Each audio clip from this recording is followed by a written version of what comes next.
Hello बच्चों, let's read the following question.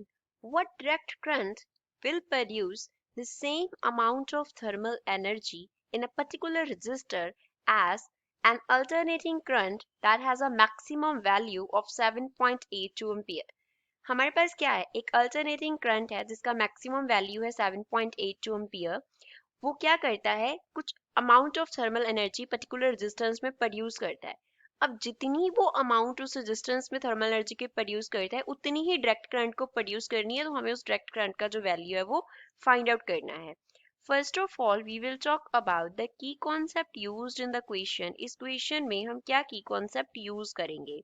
तो thermal energy जो रजिस्टर में जनरेट होगी, पहले तो हम क्या ले लेते हैं, अल्टरनेटिंग करंट की बात करते हैं। First of all we will talk about alternating current. तो अल्टरनेटिंग करंट जो थर्मल हमारे पास एनर्जी प्रोड्यूस करेगा उसको हम एवरेज पावर अगर बोलें, पी एवरेज, तो वो किसके इक्वल होएगा, आर एम एस, करंट का आर एम एस वैल्यू का स्क्वायर मल्टीप्लाई बाय रेजिस्टेंस। अब ये क्या होती है, average power dissipated by current.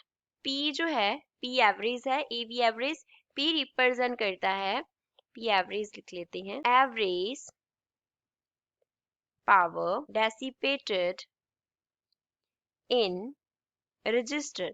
Register में एवरेज पावर कितना डेसिपेट हो रहा है, जितना एवरेज पावर डेसिपेट होगा उतना ही थर्मल एनर्जी जनरेट होगा। ये तो हो गया अल्टरनेटिंग करंट के लिए। अगर हम डायरेक्ट करंट कंसिडर करें तो क्या होगा, डायरेक्ट करंट के केस में क्योंकि हमें एवरेज जो है वो same amount of thermal energy चाहिए, तो एवरेज पावर तो सेम रखेंगे। तो पी एवरेज को डायरेक्ट करंट के केस में हम लिख लेंगे आई स्क्वायर इंटू आर।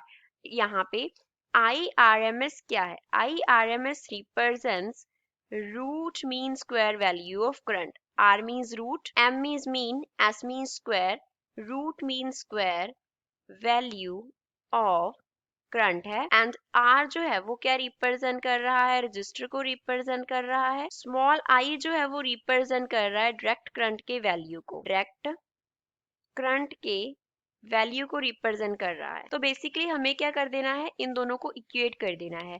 तो हम क्या लिख सकते हैं, we can write I square into R is equals to I root mean square into R. I root mean square, current का जो रूट मीन स्क्वायर का वैल्यू है वो कितना होगा, I naught upon root two. I naught क्या है, maximum value है करंट का। I naught represent maximum value of alternating current. Alternating current का maximum value is I naught. तो यहाँ पे हम फिल कर देंगे, आर के साथ पहले तो आर कैंसिल हो गया, तो आई का स्क्वायर जो है वो किसके इक्वल आ गया, आई रूट मीन स्क्वायर के इक्वल आ गया। सो बेसिकली आई जो है वो हमारे पास किसके इक्वल होना चाहिए, करंट के रूट मीन स्क्वायर वैल्यू के इक्वल होना चाहिए, डायरेक्ट करंट का वैल्यू। तो रूट मीन स्क्वायर वैल्यू का रिलेशन क्या है, I naught upon root to है। अब क्वेश्चन में करंट का मैक्सिमम वैल्यू जो है वो कितना गिवन है, I naught, that is equals to 7.82 ampere है। तो जो आई है डायरेक्ट करंट का वैल्यू वो कितना आ गया, 7.82 डिवाइड बाय रूट टू। अब रूट टू कितना होता है, root two is equals to 1.414 होता है, तो आई इक्वल आ गया 7.82 डिवाइड बाय 1.414 के। तो डायरेक्ट करंट का वैल्यू जो है that is equals to 5.53 and units क्या होंगे, एम्पियर होंगे। तो इतनी वैल्यू होनी चाहिए डायरेक्ट करंट की। So this is final answer for the given question. I hope you understood well. Thanks.